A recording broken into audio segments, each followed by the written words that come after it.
Itong kwentong ibabahagi ko sa inyo ngayon ay hango mula sa tunay kong karanasan. Nangyari ang lahat ng maririnig nyo noong taong 1994 sa isang bayan sa probinsya ng Cebu.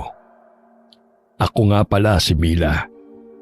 Noong mga panahong to ay nakikitrap ako sa tita ko dahil malapit lang sa bahay niya ang pinapasukan ko. Noong una ay wala namang naging problema. Pero ang hindi ko alam ay unti-unti palang magbabago noon ang buhay ko. Nag-umpisa ang lahat isang gabi. Marami kasi kaming ginawa sa trabaho noon kaya sobra talaga akong napagod. Gusto ko na lamang talagang mahiga noon.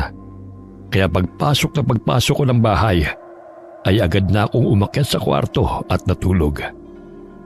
Pero nagising ako ng mga pasado 12:00 para sana magbanyo. Pababa pa lamang ako sa hagdan noon nang manlaki ang mga mata ko sa gulat. Meron kasing tao na bigla na lamang dumaan sa harapan ko. Isang babae na balingkinita ng katawan at sobrang haba ng buhok na aabot yata sa mga tuhod. Natatakpan din noon ang buo niyang mukha. Hindi mo talaga siya makikilala. Nakasuot pa man din ang taong yun ng puting bestida na mahaba. Kinilabutan ako kagad. Hindi na nga ako nakagalaw mula sa kinatatayuan ko sa takot. Dalawa lang naman kasi kami ng tita ko ang nasa bahay niya noon at malabo namang siya yun. Dahan-dahan lang naglalakad noon ang babae papunta sa direksyon ng banyo. Hanggang bigla na lamang siyang tumigil. Sobrang kaba na ang nararamdaman ko noon dahil nakatayo lamang siya sa harapan ng banyo. Saka dahan-dahan siyang lumingon sa direksyon ko. Ang sama ng pagkakatitig niya sa akin. Nanlilisik talaga ang mga mata niya at punong-puno ng galit. Kabadong-kabado na nga ako. Parang lalabas na nga sa dibdib ko ang puso ko doon dahil sa lakas ng kabog. Lalo pa nang magsimula siyang maglakad palapit sa akin. Tulong! Tulungan niyo ako, tita! Tulungan mo ako! Huminahon ka lang, Mila. Huwag kang matakot. Ha? Sino ka? Bakit alam mo ang pangalan ko? Paano ka nakapasok dito sa bahay namin? Diyan ka lang. Huwag kang lalapit sa akin. Sinabi kasi sa akin ni Manang Carmen. Ako si Emma. Nangungupahan ako ng kwarto dito sa inyo. Kalilipat ko lang dito kanina. Totoo ba yung sinasabi mo? Hindi ka ba talaga multo? Oo, nagsasabi ako ng totoo, Mila. Hindi ako multo. Natakot ba kita? Ano ba sa tingin mo? Grabe, parang nabawasan ng ilang taon ng buhay ko sa takot. Ang lakas pa nga ng kabog ng dibdib ko hanggang ngayon. Hihimatayin pa yata ako. Pasensya ka na, Day. Hindi ko naman alam na matatakutin ka pala. Sino ba namang hindi matatakot sa'yo? Bigla ka nalang sumulpot sa dilim. Tignan mo nga yung itsura mo. Pagkahaba-haba ba naman ang buhok mo? Tapos nakasuot ka pa ng puti. Tapos hindi ka pa nagsasalita. Kahit yata sino, mapapasigaw sa takot. Pasensya ka na talaga, Mila. Hindi ko naman sinasadya. Ano pa ba kasing ginagawa mo? Ba't hindi ka pa natutulog? Anong oras na? Kukuha lang sana ako ng tubig. Hindi kasi ako makatulog eh. Naninibago kasi yata ako dito. Bakit, Day? Ano problema? Narinig kitang sumisigaw kaya dali-dali akong bumaba. Natakot talaga ako. Akala ko kung ano na nangyari sa'yo. Ayos ka lang ba? Pasensya na kayo, tita. Inatakot lang po kasi ako talaga dito kay Emma. Kayo naman po kasi, bakit hindi niyo man lang pinaalam sa akin na naghahanap pala kayo ng uupa sa bahay? Muntik na po talaga ako maihi sa takot ko kanina. Akala ko po talaga, minumulto na tayo dito. Sasabihin ko naman talaga sa'yo. Kaso alam ko naman pagod ka sa trabaho, kaya hindi pa ako nakahanap ng tiyempo para kausapin ka. Sus, kunwari pa kayo. Ang sabihin niyo Nakalimutan niyo na pong sabihin. Nag-uulyanin na kasi kayo. Hindi ba tama ako? Tignan mo tong batang to. Pinagmukha mo pa akong sinungaling. Bakit ano bang akala mo sa akin matanda na? Hindi ko yun nakalimutan. Sasabihin ko naman talaga sa'yo yun. O bakit ganyan ka makatingin? Hindi ka talaga naniniwala ano? Gusto mo yatang makatikim ng kurot sa singit eh. Kayo naman hindi naman kayo mabiro. Niloloko ko lang kayo. Hindi na kayo nasanay sa akin. Tsaka, ayos lang po kahit na hindi nyo na ipaalam sa akin ang plano nyo. Kayo naman tong may-ari ng bahay eh. Nakikituloy nga lang po ako dito ng libre. Hindi nyo na po obligasyon nyo na sabihin sa akin.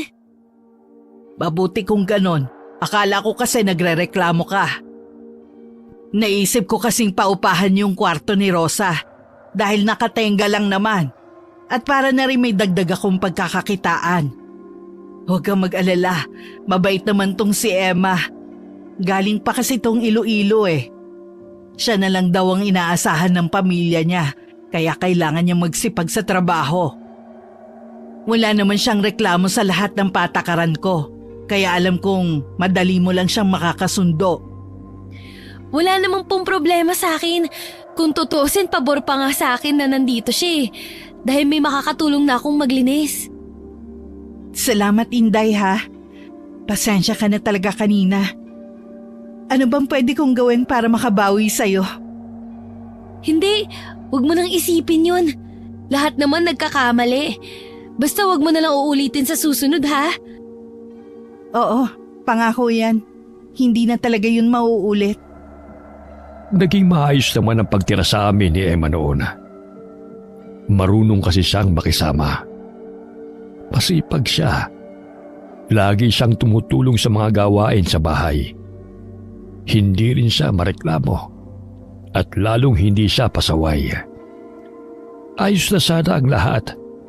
Kaso may ilang ugali lang siya na mahirap maintindihan.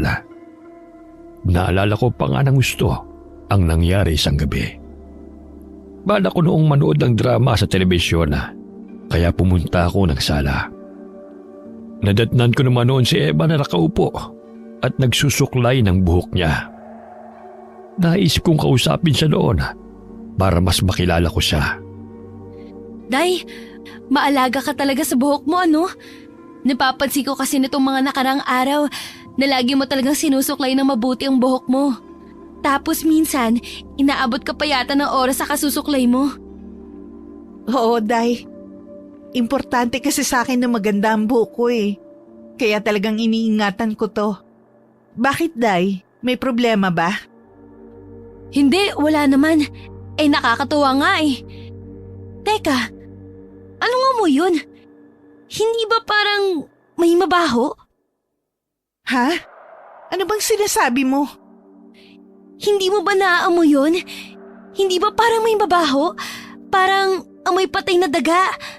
Nasaan kaya yun? Teka, parang dito nang gagaling ang amoy ah. Sandali, titingnan ko lang. Anong ginagawa mo dyan, Day? Ano ba yung sinisilip-silip mo dyan sa ilalim ng upuan? Baka kasi may kung anong madumi dito na pinanggagalingan ng amoy na yun. Hindi talaga magandang amoy eh. Hindi ka ba nababahuan? Hindi naman.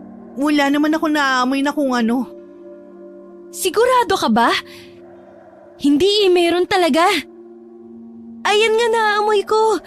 Hindi ako pwedeng magkamali. Meron talagang kung anong mabaho dito.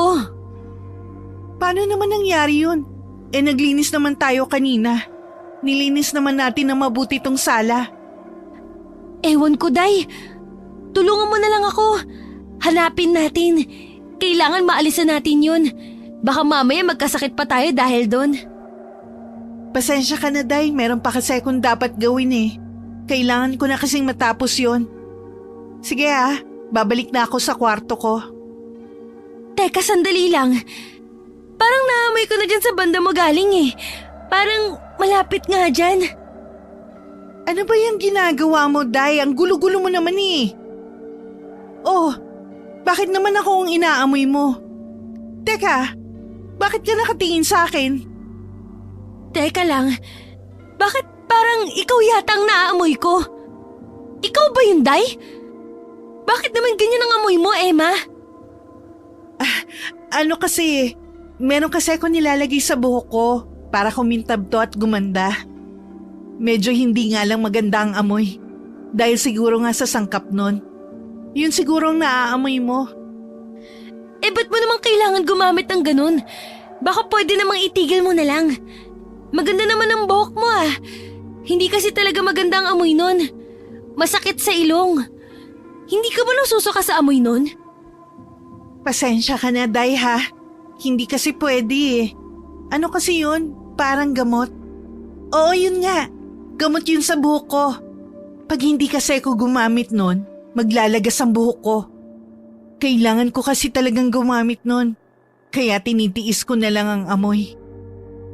Eh baka meron namang ibang gamot na para dyan. Yung hindi maamoy pero mabisa pa rin. Wala eh. Sumubok na ako ng ibang gamot dati. Pero hindi talaga maganda ang resulta. Yung gamot lang talaga na yun ang gumagana sa buhok ko.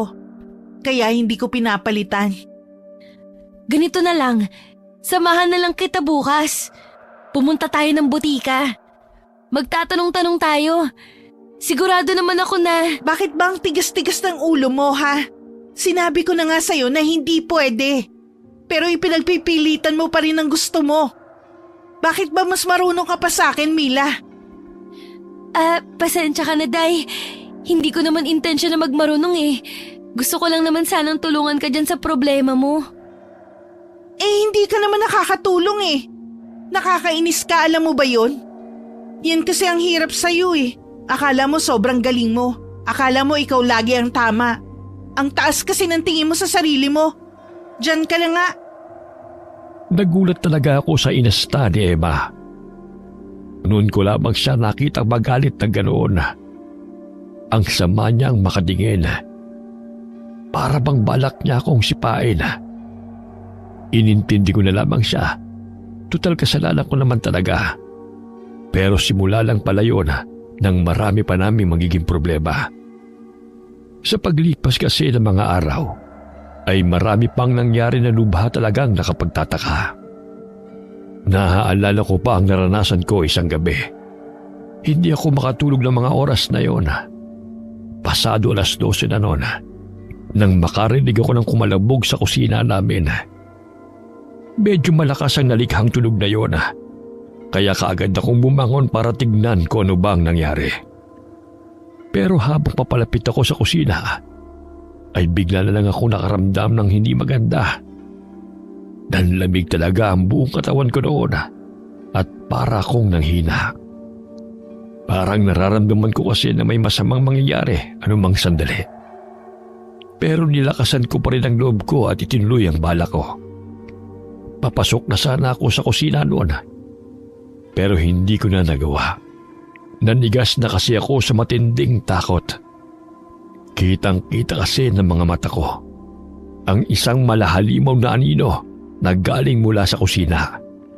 Dahil doon ay napatakbo ko sa kwarto ng tita ko. Tita! Tita, buksan niyo po ang pinto! Tita, pakiusap po! Tita, buksan niyo po to! Sige na! Ano nangyari, Day? Bakit ka sumisigaw? Anong problema? Bakit parang takot na takot ka? Namumutla ka oh. Ayos ka lang ba? Tita! Tita, may halimaw po! Nakita ko po! Ano ka mo? Wala naman akong maintindihan dyan sa mga sinasabi mo. Para ka naman batang bulol. Huminahon ka nga muna. Saka mo sabihin sa akin kung ano ba ang nangyari. May nakita po akong halimaw dun sa kusina. Nakita ko po yung anino niya na nakatayo. Tapos yung buhok niya, nakataas. Tapos bigla na lang humahaba. Tapos gumagalaw pa po para pong sumasayaw sa hangin. Parang may sarili pong buhay yung buhok niya. Sus, Ginoo! Ikaw ba, Day, nababaliw na? Baka naman nag-a-addict ka na ah. Ano ba yung mga pinagsasabi mong bata ka? Tita naman maniwala po kayo sa akin. Kitang-kita ko po yun ng mga mata ko. Nakita ko po talaga yung halimaw. Nakakatakot po talaga. Ang hirap naman kasing paniwalaan ng mga sinasabi mo. May halimaw na humahaba ang buhok? Ano ba namang klase yun? Paano naman mangyayari yun? Tsaka paano magkakaroon ng halimaw dito Matagal na akong nakatira dito. Hindi ko po alam. Basta sigurado po ako sa nakita ko. Nandun po talaga yung halimaw. Ano pong gagawin natin, tita? Ano pong gagawin natin? Halika, samahan mo ko. Ituro mo sa akin kung saan mo nakita ang sinasabi mo. Tita naman hindi po ba kayo nakikinig sa sinasabi ko? May nakakatakot po na nilalang doon. Paano kung may gawin sa atin yun? Paano kung bigla na lang tayong atakihin? Ikaw, Day, kung ano-ano na lang ang naiisip mo. Halika na nga, pumunta na tayo doon para makita na natin kung ano ba talaga yon. Tita, sigurado po ba talaga kayo sa balak nyo? Masama po kasi talaga ang kutob ko dito Tita, wag na po tayong tumuloy. Mabuti pa po siguro kung humingi na lang tayo ng tulong. Tumigil ka nga. Mga abala ka pa ng kapitbahay Alam mo naman ang ugali ng mga yan. Halika na, dalian mo. Huwag kang ang babagal-bagal dyan. Para ka naman pagong Tita, wag po. Please, makinig po kayo sa akin. Wag po kayong tumuloy. Tita naman ba't pang tigas-tigas ng ulo nyo? Oh, nasa na yung sinasabi mo, Day? Wala namang kahit ano dito. Saan dyan? Nandyan po siya. Malapit sa lamesa. Mag-iingat po kayo. Wala nga. Kahit nga saan tinignan ko na. Pero wala naman akong makita. Halika kasi dito para maniwala ka. O ayan, tingnan mo. Bakit ganun? Nandito lang dapat yun maniwala po kayo sa akin. Nakita ko po talaga yung halimaw. Hindi po ako pwedeng magkamali. Saan na nagpunta? Bakit wala naman dito? Hindi ko po alam. Ay, ikaw talagang bata ka. Tinakot mo talaga ako, grabe ka. Buti na lang at wala akong sakit sa puso, kundi namatay na ako sa nerbiyos. Pero tita, nakita ko po talaga yung halimaw. Sigurado po ako. Nandito po talaga yun kanina. Hindi po ako nagbibiro. Namalikmata ka lang siguro. O di kaya pagod ka. Kaya kung ano-ano na lang ang nakikita mo. Paano ba naman? Sub-sub ka kasi sa trabaho nitong mga nakaraang araw. Mabuti pa siguro kung magpahinga ka na at malalim na rin ang gabi. Siguro nga po. Hindi pa natapos doon ang mga kakaibang nangyayari. Ilang gabi lang kasi buhat ng insidenteng yon ay may naganap na namang nakakabahalang pangyayari. Dis oras din ng gabi ng mga sandaling yon nang bigla ko magising dahil sa mga kakaibang ingay na aking narinig. Kaya kaagad akong bumaba para tignan kung saan nanggagaling ang ingay na yon. Paglabas ko pa lamang ay napansin ko na ang mga bakas ng mga paa sa lupa. Papunta yon sa likod ng bahay. Kaya naisip kong sundan na. Noong una ay wala naman akong napansing kakaiba.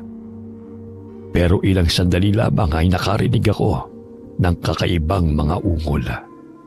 Kinilabutan ako sa narinig ko. Nagtayuan pa ang lahat ng balahibo ko sa katawan. Ang bilis na rin ang kabog ng dibdib ko noon.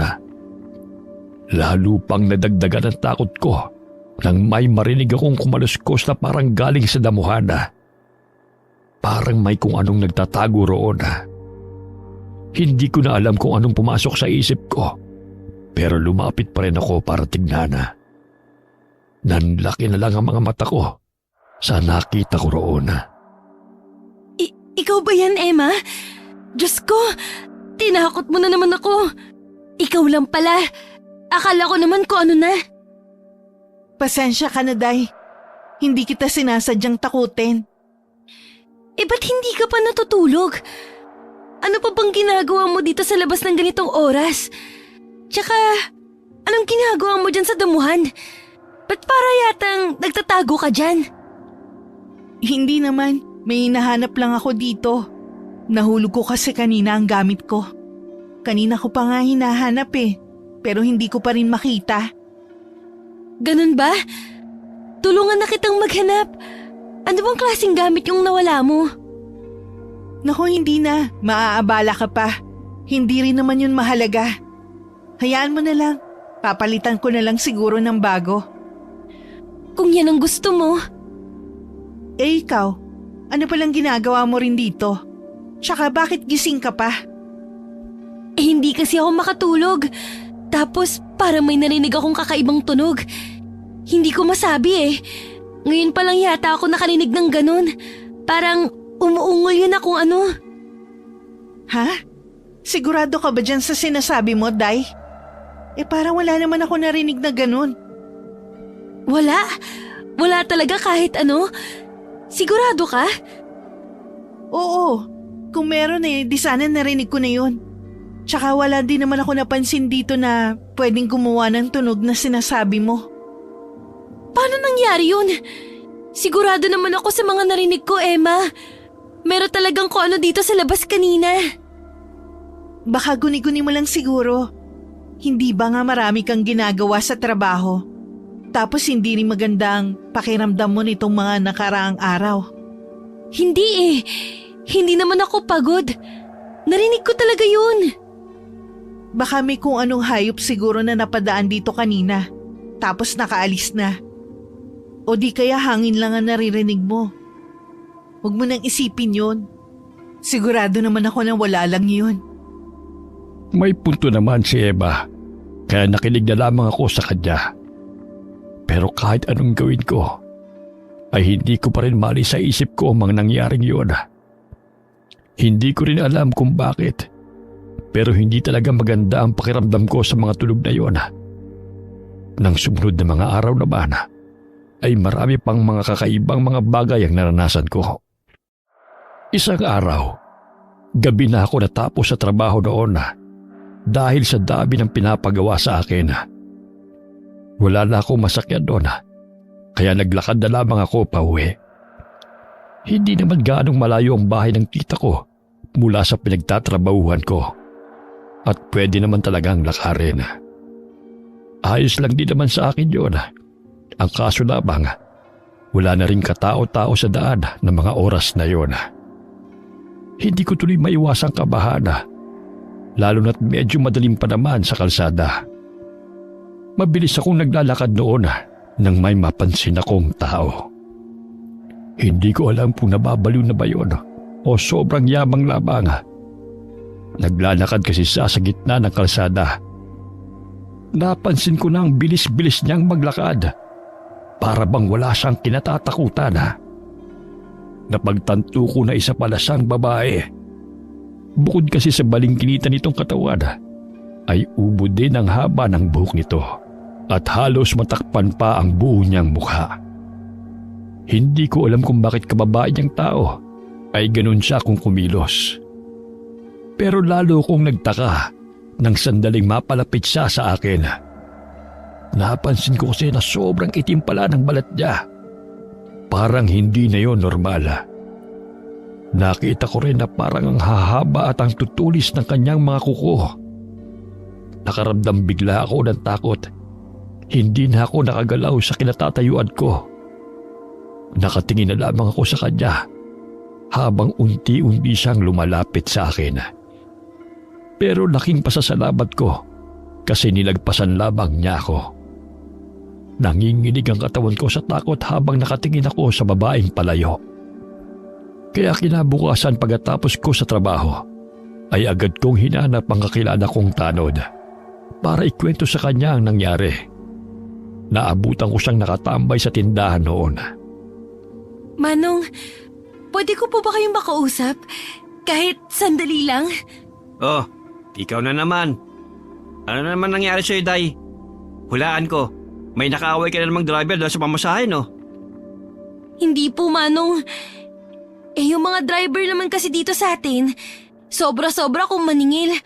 Kala mo naman may aircon ang sasakyan nila. Kung hindi, siguro may nakagalit ka. Sinabihan ka na naman na inagaw mo ang boyfriend nila. Naku, hindi po. Hindi po totoo yung sinasabi ng mga yun. Wala po akong inaagaw. Tsaka bakit ko naman aagawin ng boyfriend? Mukha namang paang mga yun. Kung ganun pala, anong problema? Magtatanong lang po sana ako kung may kilala kayo na bagong lipat dito sa atin na mahaba ang buhok tapos maitim ang balat. Parang wala naman. Bakit mo naman naitanong? May nakasalubong po kasi ako sa daan kagabi. Kakaiba po kasi ang kilos nun. Parang wala po yata sa sarili niya. Baka mamaya kasi, baka panakit pa yun ng kung sino. Ganun ba? Huwag ka mag-alala. At aalamin namin kagad kung sino yun. Babalita na lang kita. Marami pong salamat, Manong. Sige po, mauuna na ako. Teka lang, sandali lang. Munti ko na makalimutang sabihin sa'yo. Kailangan mo pa namang malaman to. Kasi minsan gabi ka na nakakauwi. Bakit po, Manong? Tungkol po ba saan yan? Alam mo kasi, nitong mga nakarang araw, may mga kababaryo kasi tayong nawawala. Nagpapaalam lang daw sila na may pupuntahan. Pero hindi na sila bumabalik. Hanggang ngayon nga hindi pa rin sila nakikita . Bakit po? Ano po sa tingin niyo ang dahilan? Huwag ka munang maingay hanggat hindi pa kami nakakasiguro. Ang hinala kasi namin, baka may mga dumukot na sa kanila. Tapos dinala sila kung saan. Kaya ikaw, Day, mag-iingat ka. Lalo at babae ka pa naman. Talaga po? Nakakatakot naman po. Sige, Manong. Tatandaan ko po yung sinabi niyo. Nakakabahala talaga ang mga sinabi sa akin ni Manong. Kung tama kasi ang hinala nila, ay malamang sa malamang napatay na mga taong yun. Pag uwi ko sa bahay namin, ay kaagad kong ipinalam sa tita ko ang lahat ng mga nalaman ko. Teka, totoo ba yung sinasabi mo, Day? May mga kumukuha na naman ng tao dito sa atin? Iyon po ang sabi sa akin ni Manong. Bakit po ta? Nangyari na po ba to dati? Maraming beses na. Bata pa lang ako . Uso na ang mga kwentong yan. Sabi pa nga ng matatanda may puting sasakyan daw na kumukuha ng mga tao, lalo na ng mga bata. Kinukuha daw kasi nila ang mga laman loob ng mga yon para gawing pampatibay sa mga gusali. Naalala ko, di ba may ginagawa ngayon tulay dyan sa kabilang bayan? Doon siguro nila dinadala ang mga dinudukot nila. Pero hindi pa naman daw po sila sigurado. Baka daw kasi naglayas lang yung mga nawawala. Kahit na ba? Ginagabi pa naman kayo ng uwi ko minsan. Mas maigi pa rin kung mag-iingat kayo. Lalo na yun si Emma. Naku, naiinis pa naman ako sa babaeng yun. Ha? Bakit po? Ano po bang problema kay Emma? Nitong mga nakaraang gabi kasi, napapansin kong umaalis pa yan kahit 10 oras na. Totoo ba yan, ta? Ano naman po kayang ginagawa ni Emma? Saan po kaya siya pumupunta? Nasabi niya po ba sa inyo? Hindi. Kinausap ko na rin siya tungkol doon. Pero ayaw niya namang sabihin. Ano pa bang gagawin niya? Di syempre gaya rin sa mga kabataan ngayon. Kumekerengkeng. Siguro pinupuntahan niya ang bahay ng boyfriend niya at gumagawa sila ng milagro. Ay nako, kala ko pa naman matino yan. Pero mukhang sakit din pala sa ulo. Hindi naman po siguro. Mabait naman po si Emma . May iba naman po siguro siyang dahilan. Anong hindi? Gawain ba ng mabait na taong ginagawa niya? Ano pa ba ang dahilan niya kundi nagbubulakbol at nakikipaglandian yan? Mabuti pa po siguro kung kausapin ko na lang siya para po masabi ko na rin sa kanya ang mga nangyayari sa lugar natin. Ay nako, mabuti pa nga. Nandun siya sa kwarto niya. Kanina pa siya nandun, hindi pa rin lumalabas. Kanina ko pa nga niyayayang kumain pero parang walang naririnig. Saka lang yan lalabas pag 10 oras na para tumakas. Hindi na ako nag-aksaya ng panahon at dali-daling pinuntahan si Emma sa kwarto niya. Kaagad naman akong kumatok at gaya ng sinabi ni tita ay wala ngang sumasagot. Paulit-ulit ko pa siyang kinakatok pero wala talagang nangyayari. Napansin ko naman na hindi pala nakasarado ang pintuan niya. Kaya hindi na ako nagdalawang isip na pumasok sa loob. Nakita ko si Emma, nakaupo siya sa isang sulok ng kwarto niya. Nakayuko siya doon, kaya natakpan ng makapal niyang buhok ang buo niyang mukha. Sinubukan ko pa siyang kausapin, pero wala talaga. Ni hindi nga siya gumagalaw. Para siyang nanigas sa pwesto niya. Nagtaka na nga ako doon, kaya kaagad-kagad ko siyang nilapitan. Hinawakan ko siya sa braso niya at laking gulat ko dalang lamig-lamig noon. Nag-alala na ako, kaya naisip ko pang galawin ang katawan niya. Pero wala pa ring nangyari. Sinubukan ko namang iangat ang ulo niya at doon ako nakaramdam ng matinding kaba. Kitang-kita ko kasi ang mga mata ni Eva. Nanlalaki at ang itim-itim. Nakakatakot talaga ang itsura noon. Para bang hindi yun mata ng isang tao. Napansin ko rin na tulala siya ng mga sandaling yun. Parang ang wala siyang malay. Natatakot man ako, pero pilit ko pa rin niyugyug ang katawan niya. Nang walang ano-ano'y, gumalaw ang kanyang mga mata at lumingon siya sa akin. Dahilan para ako'y magulat. Sus, Ginoo ko! Tinakot mo na naman ako, Emma. Akala ko kung ano na ang nangyari sa'yo. Hindi ka kasi nagsasalita eh. Ayos ka lang ba? Teka, ba't ganyan ka naman kumakatingin? Ba't mo naman ako pinandidilatan? Ano sa tingin mong ginagawa mo, ha? Bakit ka nandito sa kwarto ko? Anong karapatan mong pumasok dito? Pasensya ka na, Emma. Hindi ka kasi sumasagot eh. Nakabukas naman ang pinto kaya naisip ko. Ikaw, may taglay kang kabastusan, no? Sinabi ko bang pa pwede kang pumasok dito? Hindi ka marunong rumespeto eh. Hindi ko naman sinasadya. Nag-aalala lang talaga ako sa'yo. Wala akong intensyon na mabastos ka. Alam mo ba ang pinakaayaw ko sa lahat? Yung mga taong makakapal ang mukha. Yung mga taong hindi iniisip ang nararamdaman ng iba. Yung mga taong mahilig mangialam. Hindi ba't sobrang nakakainis sa mga ganong klaseng tao? Kala nila kung sino sila. Pasensya ka na talaga, Emma. Hayaan mo, hindi ko na talaga uulitin. Sige na, umalis ka na. Umiinit lang ang ulo ko dahil sa'yo. Kitang-kita ko sa mukha niya ang pagkairita. Hindi ko naman siya masisisi dahil hindi ko talaga maiwasan ang pakialaman siya. Naisip ko na hindi na ituloy ang sadya ko noon. Imbis kasi na maayos ang sitwasyon, ay baka lalo lamang gumulo. Kaya minabuti ko na lamang na umiwas muna at hayaan siyang huminahon. Kaso lamang ng mga panahong yun, ay lalo namang lumala ang mga nangyayari sa lugar namin. Isang beses nga, nang mapadaan ako sa isang bakanting lote, ay nadatnan ko na maraming tao at nagkukumpulan doon. Nakakita rin ako ng mga tanod at mga pulis na naroon. Hindi ko na tuloy naiwasan na lumapit at alamin kung ano ang nangyayari. Habang papalapit ako, ay naririnig ko ang mga tao roon na nagbubulungan. Parang alalang-alala sila at takot na takot. Mukhang hindi lang pala simpleng bagay ang nangyari roon.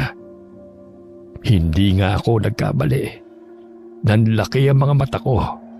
Hindi ako makapaniwala sa natunghayan ko. Manong, ano pong nangyari sa kanya? Bakit ganun ang itsura niya? Nakakatakot po. Para po siyang natuyot na parang dahon. Hindi pa namin alam, Day. Kanina lang kasi namin nakita ang bangkay dyan eh. Nung makita namin, ganyan na rin ang itsura niyan. Pero paano naman kaya nangyari yan? Parang sobrang tagal na pong namatay ng tao sa itsura niya. Hindi pa namin alam. Wala pa naman kasi makapagsabi kung sino ang pwedeng gumawa niyan eh. May mga kabaryo tayo na unang nakakita sa kanya. Pero wala naman daw silang narinig o napansin na kakaiba. Pero ang hinala namin, Baka may kung sino lang ang gumawa daw niyan para panakot sa mga tao. Parang ang hirap naman po yatang paniwalaan ang sinasabi nyo. Parang meron po kasi talagang mali dito eh. Ha? Anong ibig mo sabihin, Inday? Hindi po ba kayo nagtataka? Tignan niyo po, wala nang natira sa katawan niya. Parang hinigop at pinigang katawan niya hanggang sa matuyot at mangulubot. Tingnan niyo ang kulay ng balat niya. Sobra pang nangingitim. Masama po talaga ang kutob ko. Parang may nangyari po talaga dito na hindi normal. Parang hindi po taong gumawa nito eh. Ha? Kung hindi tao, ano naman kaya ang pwedeng gumawa nito? Hindi ko po alam. Wala po ba talagang nakakaalam sa kung sino ang gumawa nito? Wala Nagtatanong-tanong na kami. Pero wala pa rin kaming nalalaman. Ano pong balak niyo, Manong? May paraan po ba para malaman natin ang totoo? Hindi pa rin naman kami titigil. Itutuloy pa rin namin ang investigasyon. Pero hindi yung magiging madali. Hindi kasi pangkaraniwan ang nangyari dito. Hindi nga namin alam kung saan kami magsisimula Ngayon lang yata nangyari ito Kahit isang palatandaan nga na naganap dito wala. Pero habang nag-iimbestiga kami, pinapayuhan namin ang lahat na mag-iingat. Lalo na't wala namang makapagsabi kung ano ba talaga ang nangyari. Pero parang hindi naman yun sineryoso ng mga tao sa amin. Marami pa rin mga taong lumalabas sa gabi na para bang walang nangyari. Wala nga silang takot na tumambay sa mga kanto o di kay gumala sa kung saan. Para bang hindi sila naaapektuhan sa insidente. Marami rin kasi talaga sa amin ang matitigas ang ulo, lalong-lalo na ang mga kabataan. Pero minabuti ko pa rin na mag-ingat. Kaso sa kabila ng mga ginagawa ko, ay hindi ko pa rin naiwasan ang panganib. Hinding-hindi ko talaga makakalimutan ang nangyari sa akin noon.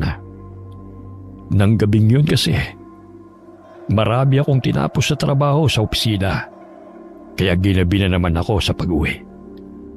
Pasado 8:00 na yun ng gabi at wala nang sasakyan sa kalsada. Napilitan na naman akong maglakad mag-isa. Nagmamadali na ako noon nang walang anunoy, nakarinig ako ng parang taong sumisigaw. Parang may humihingi ng tulong. Hindi na ako nag-isip noon at hinanap ang pinanggagalingan ng sigaw. Laking gulat ko sa aking natunghaya na meron kasing isang binata na parang lumilipad sa hangin. Kitang-kita ko rin ang isang tila babae na nasa gitna ng daan. Malago, makapal at sobrang haba ng buhok niya na parang namamalikmata ko sa mga nakikita ko.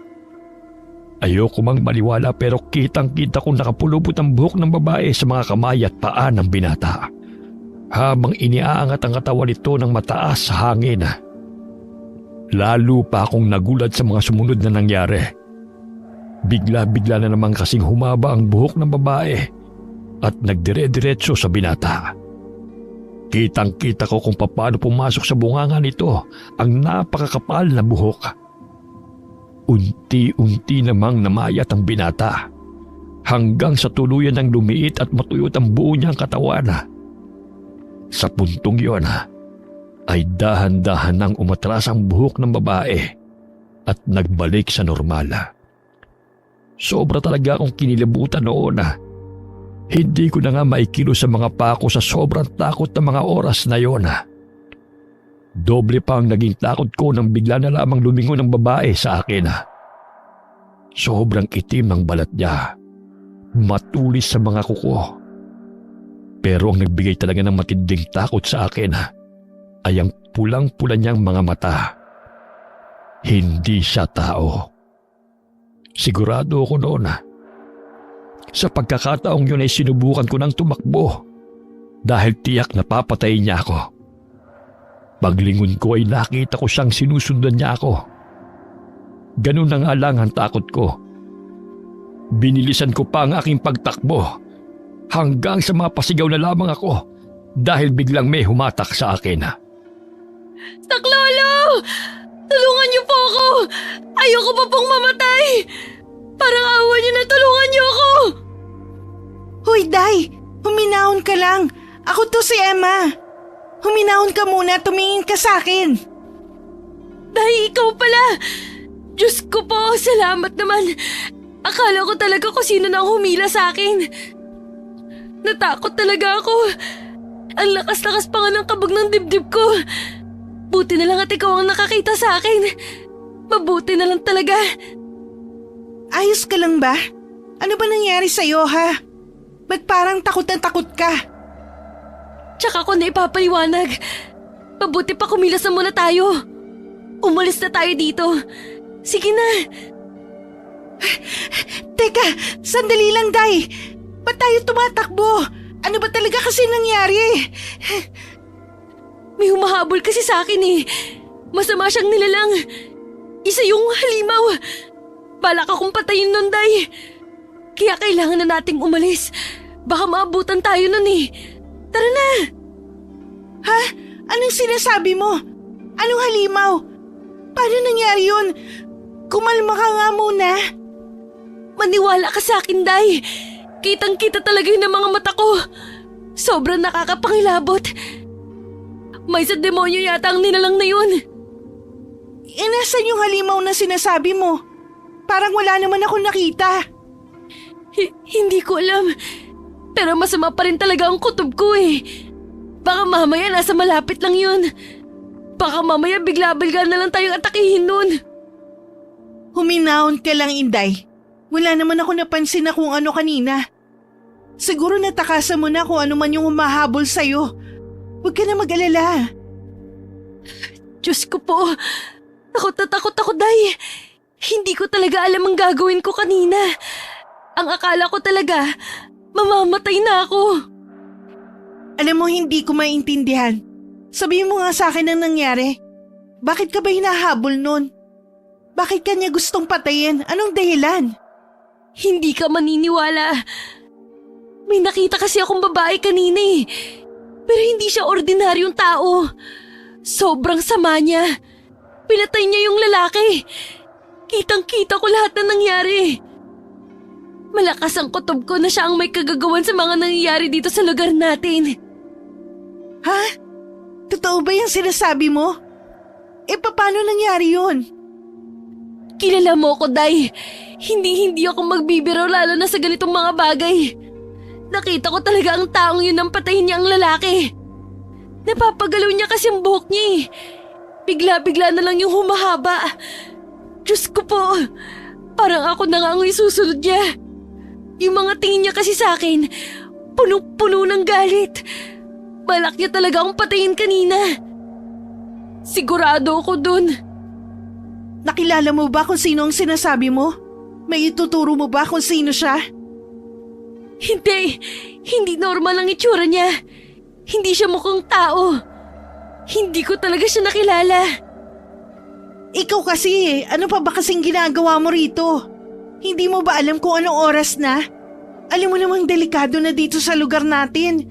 Hindi sana mangyayari to kung hindi ka naging pabaya eh. Kasalanan mo. Hindi ko naman sinasadya eh. Pero lang kasi akong kinailangang tapusin. Hindi ko naman alam na ganito palang mangyayari sa akin. Kung alam ko lang, mas ingat sana ako. Mabuti na lang talaga at natakasan mo ang halimaw na yon. Maswerte ka rin at wala naman nangyari sa iyong masama. Sa susunod kasi mag-ingat ka. Tingnan mo ang muntik nang mangyari sa'yo. Muntik ka na mapahamak. Oo, tama ka. Hanggang ngayon nga takot na takot pa rin ako eh. Mabuti na lang at nakita kita kaya kahit papano, nabawasan ang kaba ko. Ano palang ginagawa mo dito? Day, ba't parang yata hindi ka makasagot? May pupuntahan lang sana akong kakilala. Nagkataon naman nakita kita. Nagtaka talaga ako sa kilos mo kaya hindi na ako nagdalawang isip na lapitan ka. Mabuti na lang din at walang nangyari sa akin na hindi maganda. Ganun ba? Teka, Day, tingnan mo yun. Hindi ba parang may mga tao dun? Parang namumukaan ko sila. Tama, sila nga ang mga tanod natin. Halika, puntahan natin sila. Hindi, wag. Bakit naman natin sila pupuntahan? Hihingi tayo ng tulong sa kanila. Tsaka kailangan ko rin sabihin sa kanila ang nangyari. Halika na. Teka, Day. Bakit mo ko hinawakan? Bitiwan mo ko. Kailangan ko silang makausap. Sandali lang. Makinig ka muna sa sasabihin ko, ha? Ano pa bang sasabihin mo? Dapat na nilang malaman ang nangyari. Hindi na dapat tayo mag-aksaya ng panahon. Ano ba? Bitiwan mo na ako. Mag-isip ka nga muna.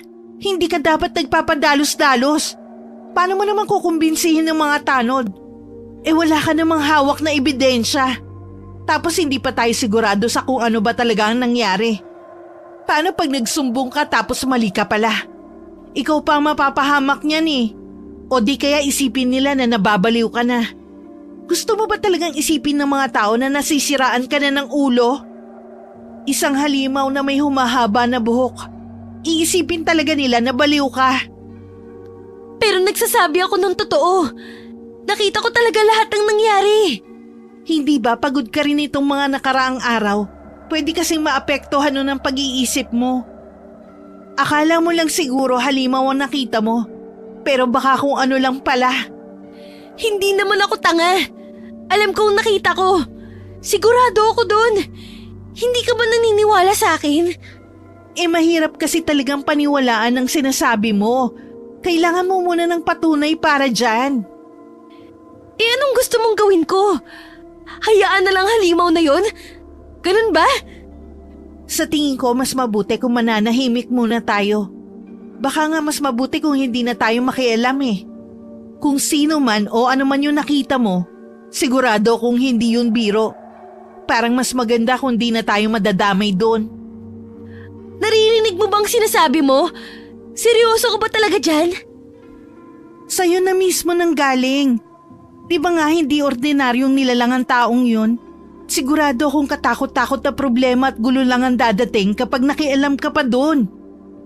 Para sa kaligtasan mo, Day, mas mabuti kung hindi ka na makikialam. Manahimik ka na lang at kalimutan mo na lang ang nangyari. Hindi ko magagawa yan. Hindi ako tatahimik na lang dito habang pumapatay ang halimaw na yun ng mga inosenteng tao. Ay, sige. Pero mas mabuti kung maghihintay na muna tayo. Malaking desisyon tong gagawin mo, kaya kailangan mo munang pag-isipan ng paulit-ulit. Hindi! Kailangan mapigilan na siya sa lalong madaling panahon. Sasabihin ko na sa kanilang nalalaman ko. Bahala na kung anong isipin nila. Napakatigas talaga ng ulo mo, no? Bakit ba ayaw mo makinig? Aray, Day! Bakit ang higpit naman ang hawak mo sa akin? Nasasaktan ako! Bitiwan mo ako! Hindi kita bibitiwan hanggat hindi ka sumusunod sa gusto ko. Ano bang nangyayari sa'yo? Bakit naman ganyan ka makatingin sa akin? Bakit pinandidilatan mo ako ng mata? Ano bang problema mo? Huwag mo nang hintayin pa na magalit ako sa'yo, Day. Sinasabi ko sa'yo, hindi mo magugustuhan. Sundin mo na lang ang gusto ko kung ayaw mo magkasira tayo. Sige kung yan ang gusto mo. Kakaiba talaga ang kinikilos noon ni Emma. Natakot ako sa kanya, kaya napilitan na lamang ako na sumunod sa gusto niya. Mabuti na lamang at natigil naman ang mga nakakapangilabot na nangyayari sa lugar namin. Pero ng mga panahong yun naman, ay lalo pang naging kahina-hinala ang mga kilos ni Emma. Isang beses pa nga, naaktuhan ko siya na palabas na naman ng bahay. Hindi ko talaga alam kung anong ginagawa niya.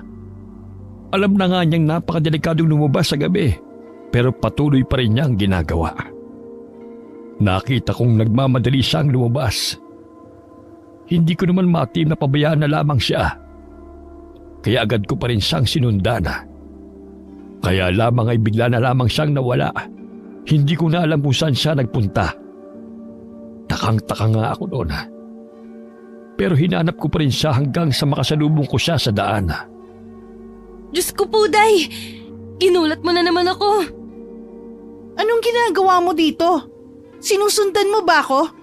Magsabi ka ng totoo. Ba't mo ginawa yon? Wala akong masamang intensyon. Nag-aalala lang kasi ako sa'yo. Bakit kasi lumalabas ka pa ng ganitong oras? Delikado na nga. Saan ka ba pupunta? Ano ba kasing ginagawa mo at hindi mo na may pagpabukas? Ikaw ang dami mong tanong. Ang dami mong sinasabi. Bakit ba ang hilig mong mangialam? Dahil kaibigan mo ko.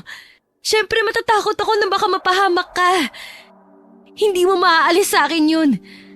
Ano ba kasing ginagawa mo? Tumigil ka nga sa kaartehan mong yan. Hindi mo kailangan mag-alala sa akin. Kaya ko naman ang sarili ko. Kung ano man ang ginagawa ko, wala ka na ron. Naiintindihan mo? Bakit ba kasi hindi mo masabi sa akin ang tungkol doon? Ano ba kasing problema, ha? Sabihin mo naman sa akin at baka makatulong ako. Walang problema. Kung ano-ano lang yung naiisip mo. Hindi mo kailangan malaman ng tungkol doon. Hindi naman kita kaano-ano para alamin mo lahat ng kilos ko. Hindi ko rin kailangan ng tulong mo. Dahil may problema ka ba? Nakakapagtaka na kasi mga kinikilos mo nito mga nakarang araw. Hindi na kita maintindihan. Sabihin mo sa akin kung ano bang dahilan. Huwag ka nga makulit. Mabuti pa, umuwi ka na ngayon din. At huwag mo na ulit akong susundan. Sinisira mo lang ang gabi ko eh. Ano pa bang hinihintay mo? Umalis ka na. Hindi ako aalis hanggat hindi ka nagsasabi sa akin. May kakaiba kasi talaga sa iyo eh. Nararamdaman ko. Parang meron kang tinatago na kung ano. Dahil hindi ako mapapanatag hanggat hindi ko nalalaman ng totoo. Buisit ka. Talagang sinusubukan mo talaga ako. Dahil, anong ginagawa mo? Ayos ka lang ba? Huwag mo nga akong tingnan ng ganyan para bang may balak kang hindi maganda sa akin. Dahil itigil mo na nga rin pag-ungol mo na yan. Para ka namang aso eh. Dahil ano ka ba? Naririnig mo ba ako? Teka, anong nangyayari sa'yo? Ba't parang kumakapal ang buhok mo? Umalis ka na. Alis na. Huwag ka nang matigas ang ulo. Baka hindi pa ako makapagpigil sa'yo. Sobrang kakaiba talaga ang nangyari noon kaya dali-dali na akong umalis. Ganun na lamang talaga ang takot ko. Kaya nga nakauwi na ako ay kinikilabutan pa rin ako sa nangyari. Parang hindi ko na kasi kilala si Emma. Hindi ko talaga maalis sa isip ko ang mga nangyayari kay Emma. At nakakaapekto yon sa trabaho ko. Kinausap naman ako ng katrabaho ko noon Sinabi ko sa kanya lahat ng bumabagabag sa akin. Inausap mo na ba si Emma tungkol dyan? Sinabi mo ba sa kanyang problema mo? Oo, ginawa ko na pero wala namang nangyayari eh.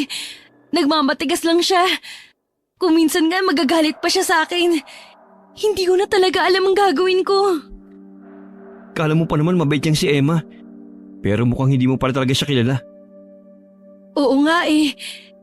Kala ko pa naman magkakasundo kami. Wala naman kaming problema nung una eh. Ewan ko ba kung bakit bigla-bigla na lang nagbabago ang ugali niya.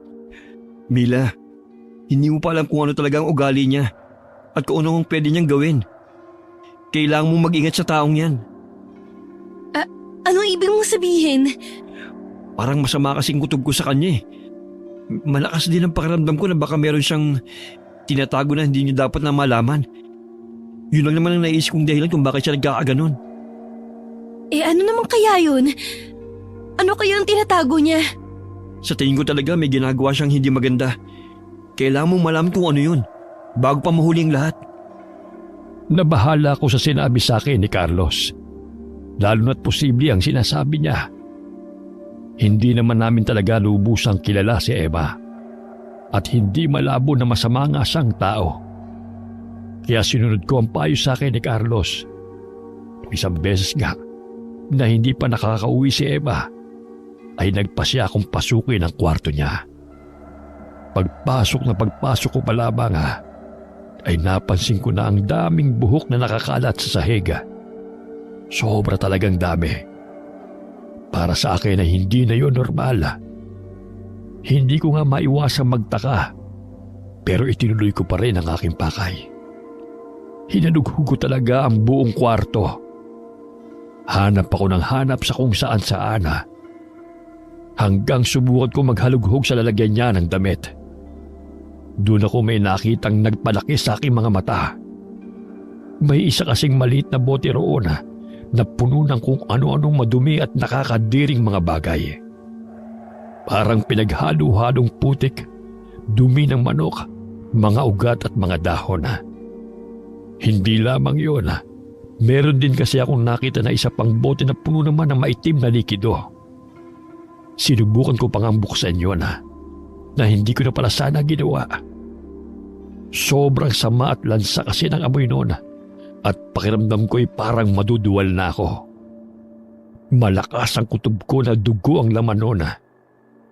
Sa pinakailalim ng mga gamit niya ay may nakita rin akong libro na may kung ano-anong nakasulat na hindi ko maintindihan.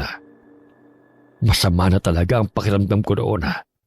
Kaya agad kong ibinalik ang mga gamit at nagmamadaling lumabas ng kwarto. Hindi ko talaga maintindihan kung bakit may mga ganong bagay si Eva. Hindi ko maisip kung para saan ang mga yun. Habang nakahiga ako'y walang tigil ako sa pag-iisip. Hanggang sa makatulugan ko na yon. Ngunit bigla akong nagising nang may marinig ako sa tabi ko na parang humihingal.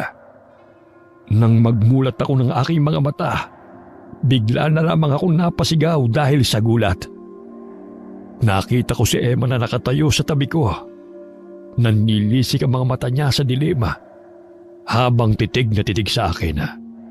Pakiramdam ko'y galit na galit siya at parang may balak siyang gawin sa akin. Anong ginagawa mo?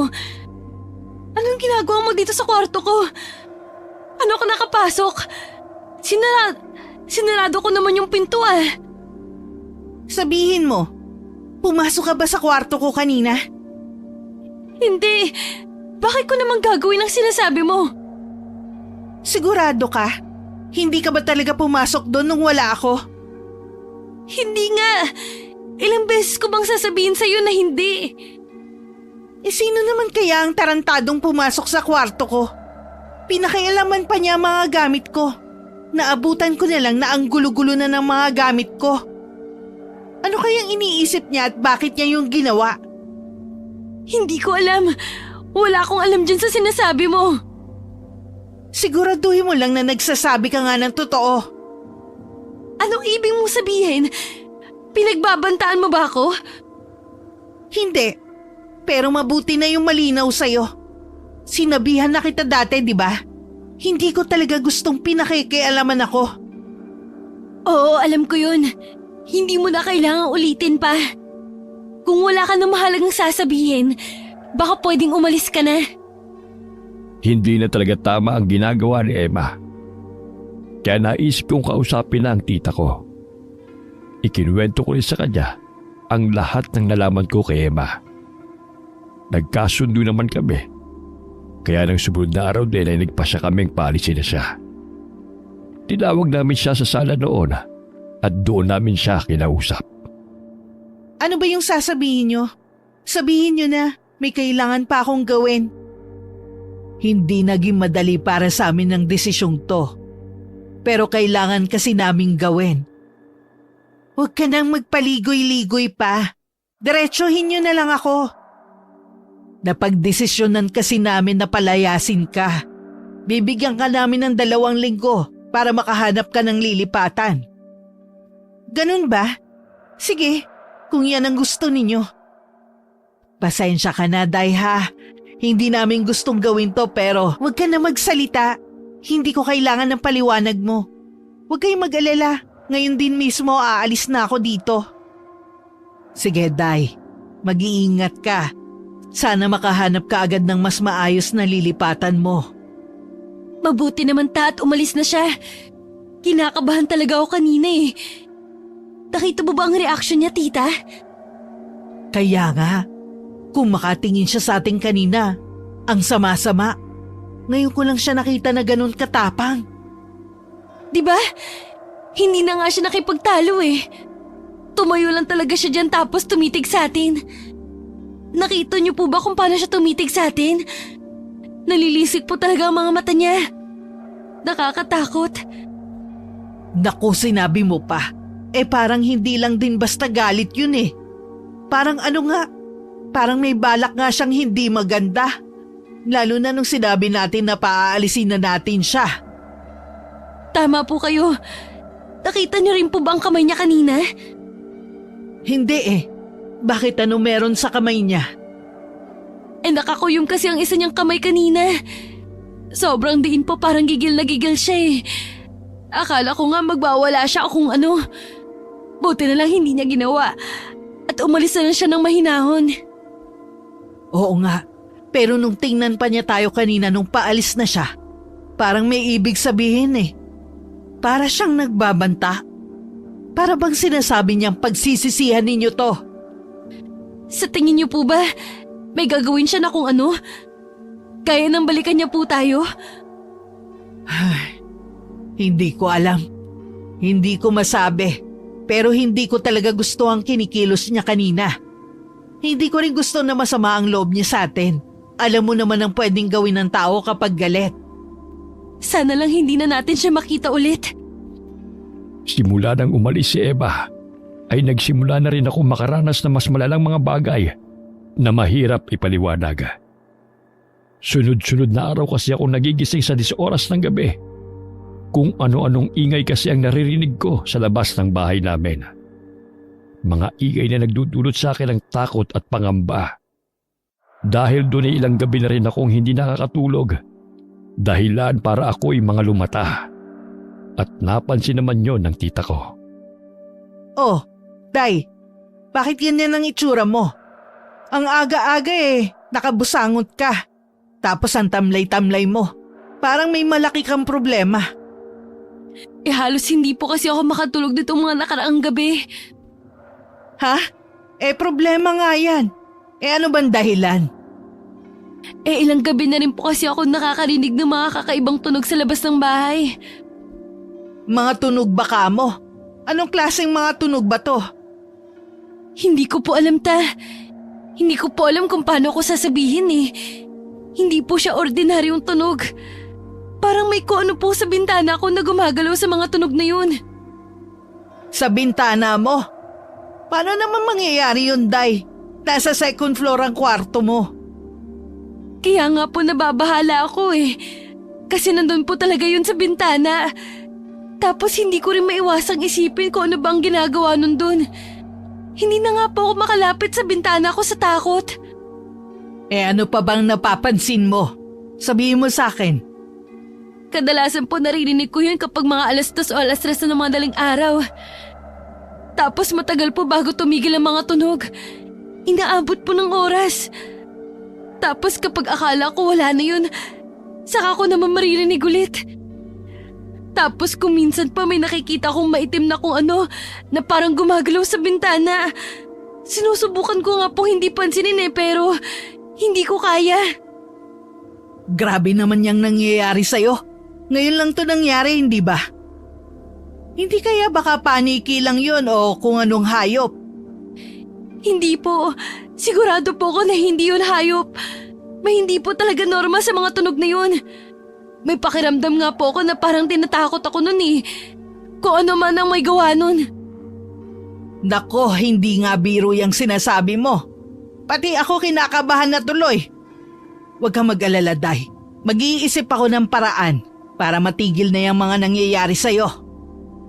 Dahil sa mga nangyayari, ay binigyan ako ni tita ng isang bote na may lamang mga ugat at dilaw na likido.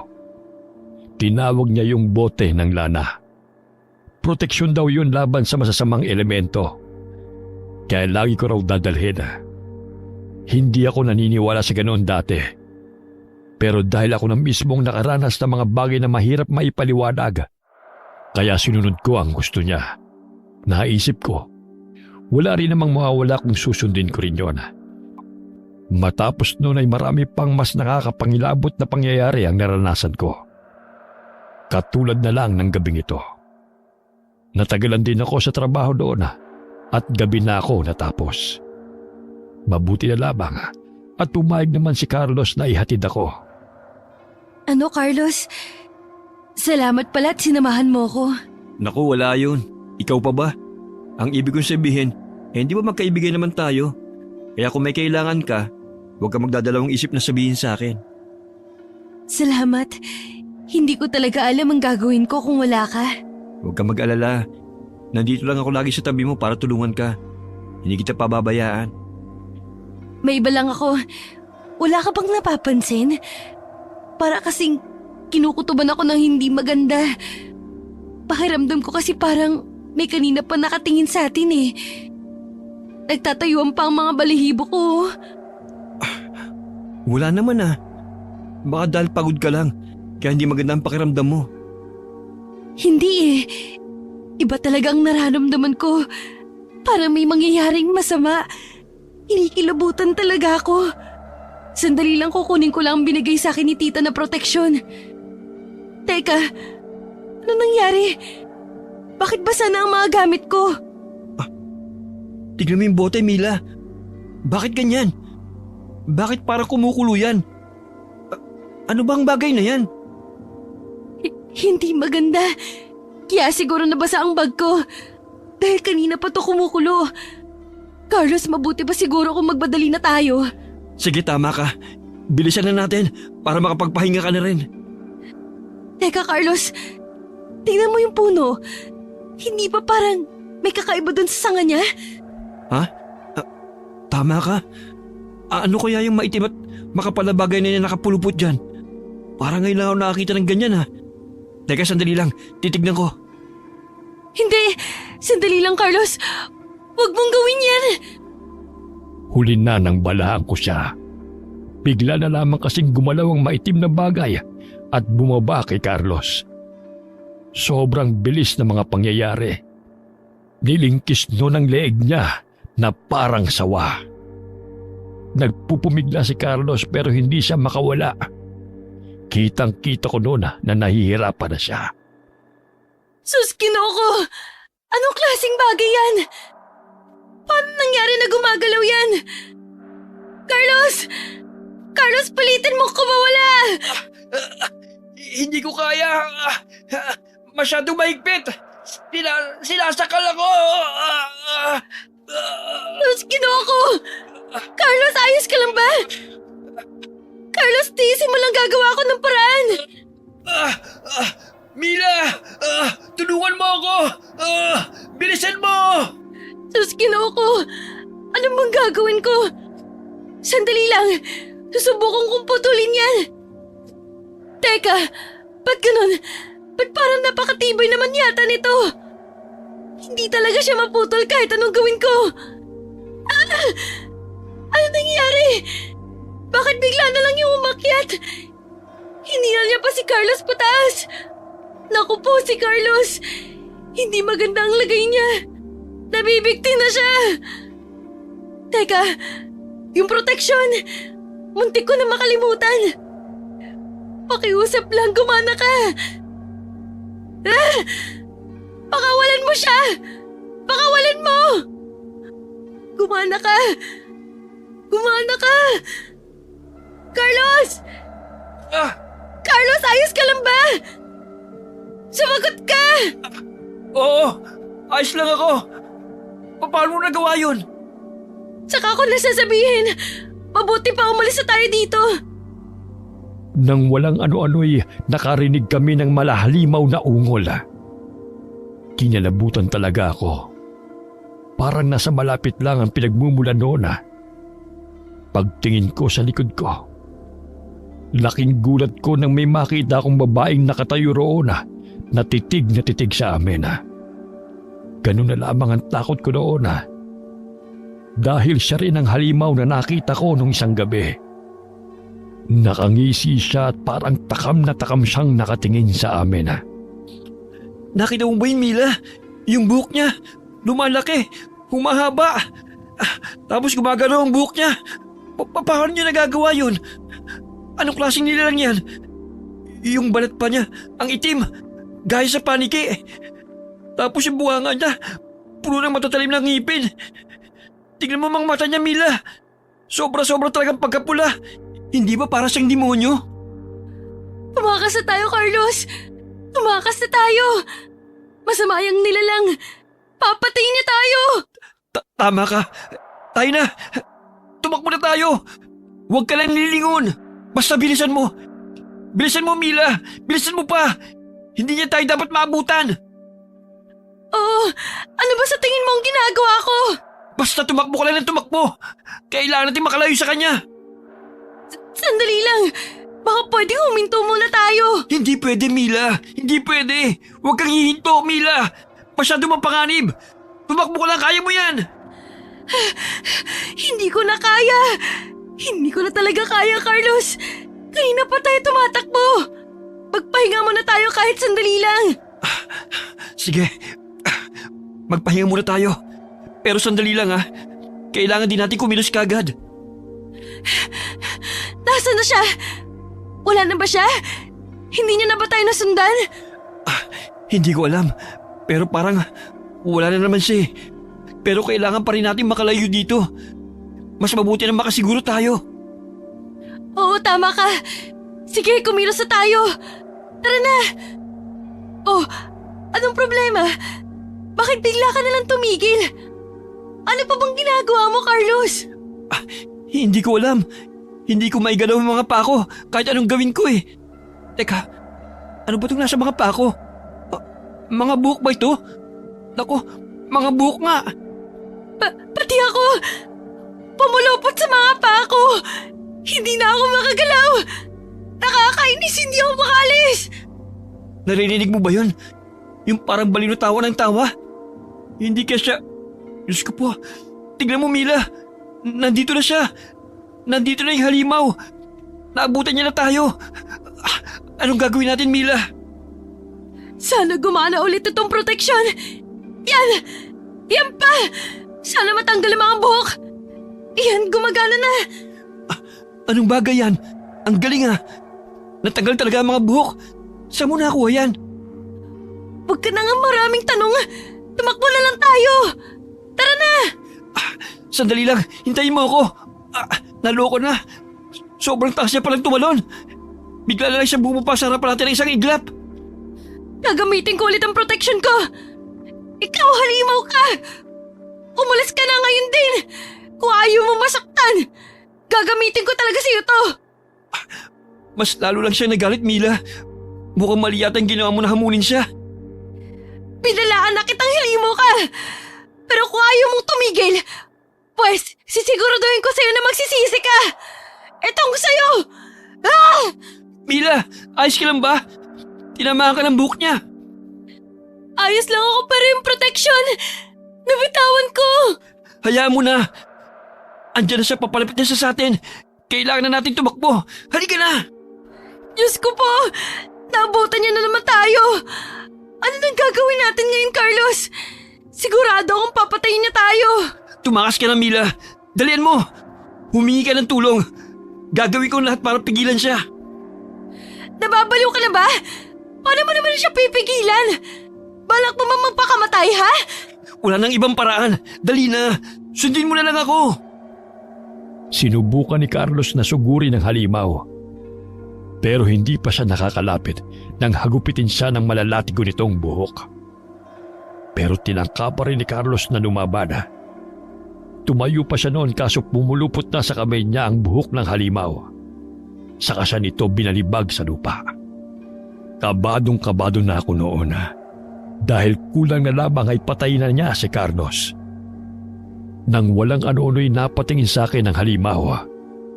Tingin na nagbigay dahilan para manigas ang katawan ko sa takot. Halos huminto ang tibok ng puso ko dahil doon. Sa pagkakangisi niya ay parang ako na ang isusunod niya. Wala na akong ibang nagawa kundi ang tumakbo. Binilisan ko na ang takbo ko. Pero laking gulat ko nang bumaba na naman siya sa harapan ko na parang tumalon siya galing sa malayo. Sinubukan ko pa rin tumakas. Pero naramdaman ko na lamang na parang may pumulupot sa paa ko. Kaya't bumagsak ako sa lupa. Mga buhok na pala yun ng halimaw. Unti-unti ako nung hinihila pabalik. Sigaw ako ng sigaw sa sobrang takot. Mabuti na lamang at napadaan naman ang mga tanod sa lugar namin. Nang mapansin nga ng halimaw ang mga tanod na papalapit, ay dali-dali itong tumalon palayo. Maraming sugat at galos ang natamo ni Carlos dahil doon. kaya't dinala namin siya sa ospitala. Mabuti na lamang at hindi naman malala ang mga tinamo niyang pinsala. Kinausap naman ako ni Mang Nando tungkol sa nangyari. Ikinuwento ko na sa kanya ang lahat ng nalalaman ko. Anong sinabi mo, Day? Nangyari na pala siya ito dati pero bakit kayo mo lang sinabi sa akin? Ano ka ba? Puro ganda ka lang ba? Hindi ka marunong gumamit ng utak? Pasensya na, Manong. Napaka-imposible naman kasi nang nangyari eh. Tapos wala man lang ako ebidensya nun. Ay Diyos ko, Day.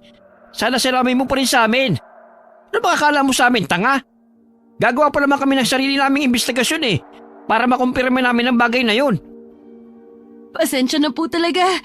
Tumigil na din po kasi ang mga nangyari dito sa lugar natin. Kaya ang akala ko, umalis na yung halimaw dito. Ikaw nagpapalasot ka pa eh. Gusto mo kalbuhin kita? Nakita mo na nangyari. Munting na kayo mamatay ng katrabaho mo. Kung sinabi mo na sana yun ang mas maaga, baka naiwasan pa natin ang nangyari sa inyo. Ikaw naman, Dong. Huwag mo naman nang sisihin si Inday sa nangyari. Hindi niya naman kasalanan yun eh. Ito po kasing pamangkin nyo, Manang eh. Tatanga-tanga eh. Ano bang plano nyo ngayon? Paano nyo huhulihin ng halimaw na yon? Mag-iimbestiga po ulit kami. Marami na naman kaming nalaman tungkol sa halimaw eh. Sigurado makakatulong yun para mahuli namin yon. Ano bang klaseng halimaw ang umatake sa pamangkin ko? Maitim na nilalang daw po na may sobrang habang buhok. Na kaya nitong mapagalaw sa kahit anong paraan gusto niya. Teka, hindi ba't aswang na kubot ang sinasabi mo? Yun nga ang tawag sa halimaw na yon. Narinig ko na ang kwentong yan nung bata ako. Kung ganun, paano po kaya namin matutukoy kung sino ang halimaw na yon? Hindi madali. Pero ang alam ko, kapag normal na taong aswang na yon, sobrang haba din ang buhok niya. Tapos may kung anong langis pa silang pinapahid sa buhok nila. Dahil inaalagaan talaga nila yon. Pero dahil doon, kaya nagiging mabaho ang buhok nila. Manang Carmen naman. Alangan naman pong isa-isahin namin amuyin ng lahat ng mga kababaryo natin na merong mahabang buhok. Hindi naman kayo nakakatulong eh. Ay, tignan mo to. Ako pa talagang sinisi mo. Sinasabi ko lang naman ang alam ko. Sandali po, Manong. Parang may kilala po kasi ako napasok dyan sa mga sinasabi ni Tita. Totoo ba yung sinasabi mo? Sino to? Sabihin mo na. Si Emma po, yung nakatira po sa bahay ni Tita. Ay, Diyos ko. Kaya pala kakaiba ang kinikilos ng babaeng yun eh. Kaya pala mahilig siyang maglalabas ng 10 oras ng gabi. Kala ko malandi lang talaga ang babaeng yun. Yun pala, isa pala siyang aswang. Sige, bukas na bukas kakausapin namin siya. Alam niyo ba kung saan namin siya matatagpuan? Nako, yun ang problema. Pinalayas na kasi namin siya. Hindi namin alam kung nasa na siya ngayon. Huwag kayong mag-alala. Gagawin namin ang lahat para mahanap siya. Babalitaan na lang namin kayo. Pero ilang araw na ang lumipas. Pero hindi nila mahanap-hanap si Emma. May mga nagsasabi pa nga na lumipat na daw ng baryo si Emma. Malakas talaga ang kutob ko na siya ang naghahasik ng lagim sa lugar namin. Kaya mistula akong nabunutan ng tinik sa dibdib nang malaman ko yun. Pero hindi pa rin pala kami matatahimik. Dahil isang gabi ay may nangyari na hanggang ngayon ay nagbibigay pa rin sa akin ng matinding takot. Matutulog na kami noon nang magulat ako nang mapansin ko na may anino sa bintana namin. Kinilabutan talaga ako noon. Dali-dali pa nga akong napatakbo sa kwarto ng tita ko. Tita! Tita, buksan niyo po tong pinto! Tita!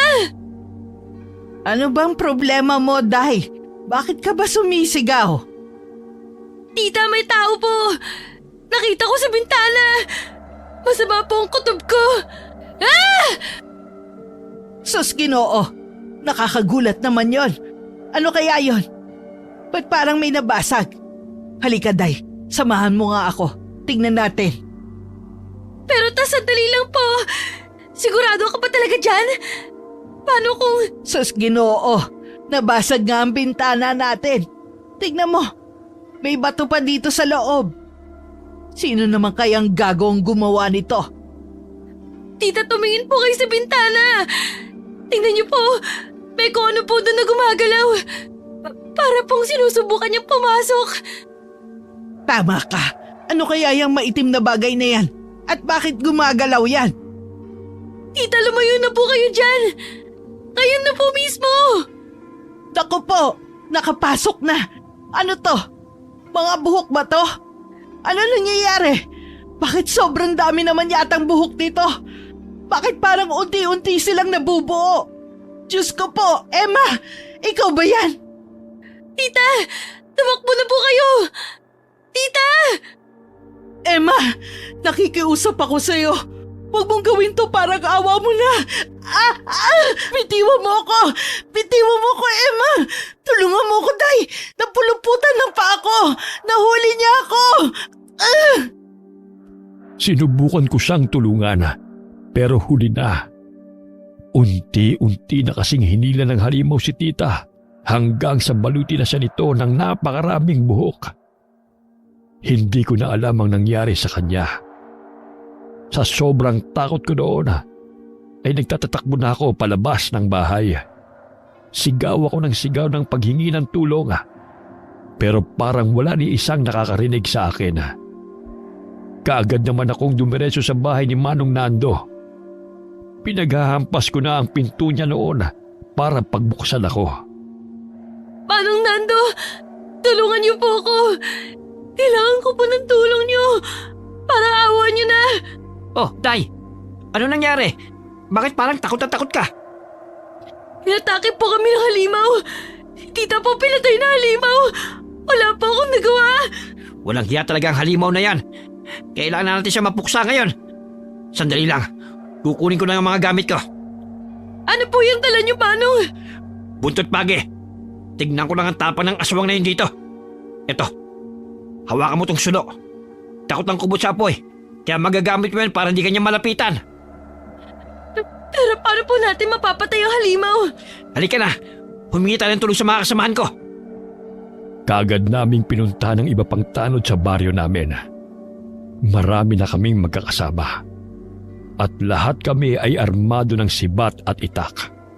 Kaya malakas na ang loob naming harapin ang halimaw. Papunta na kami noon para harapin ang halimaw. Pero hindi na pala kailangan dahil nasa lubong namin siya sa gitna ng daan. Walang hiya ka, Emma. Paano mo nagawa yun kay tita? Pinatay mo siya, hayop ka. Wala kang kasing sama.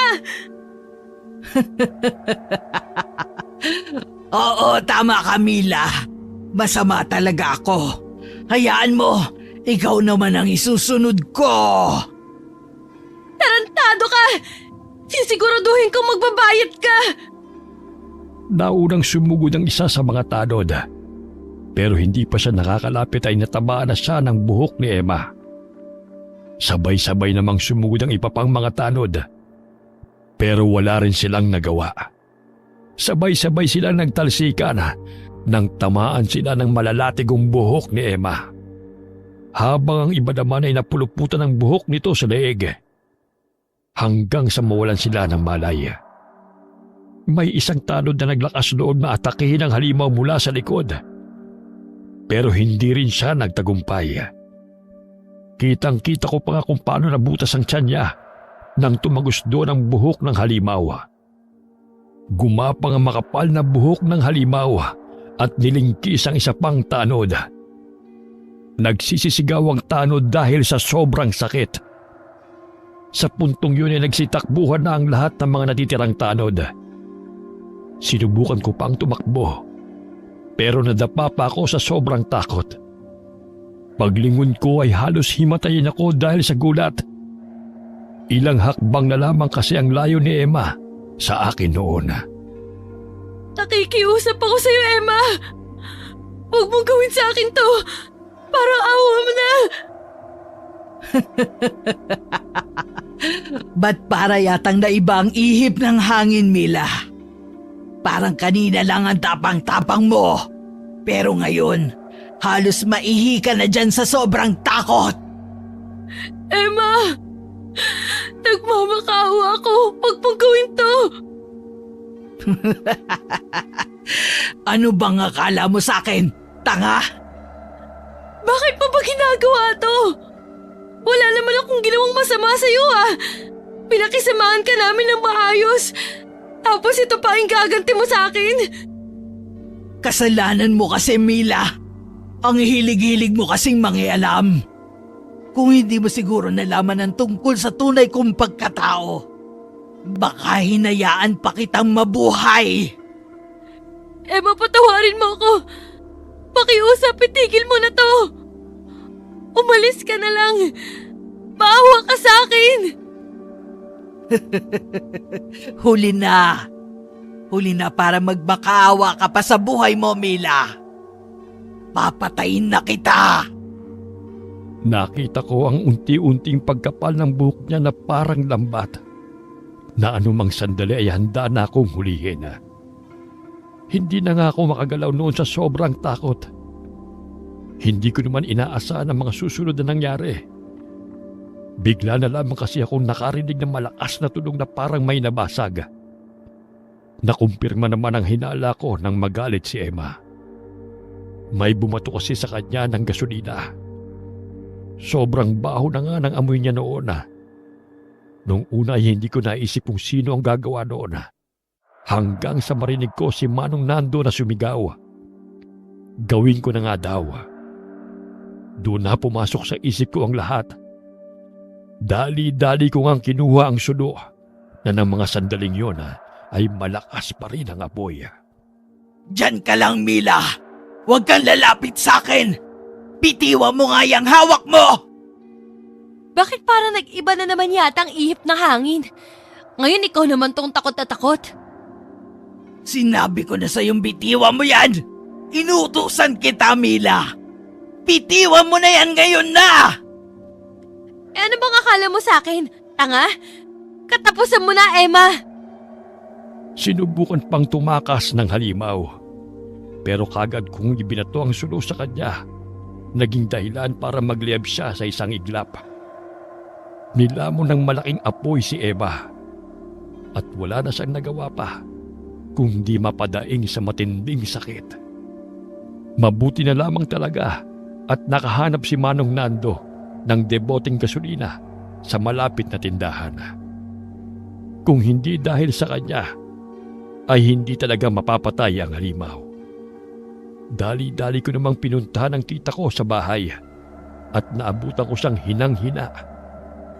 Agad namin siyang isinugod sa ospital at sa kabutihang palad ay nakaligtas siya.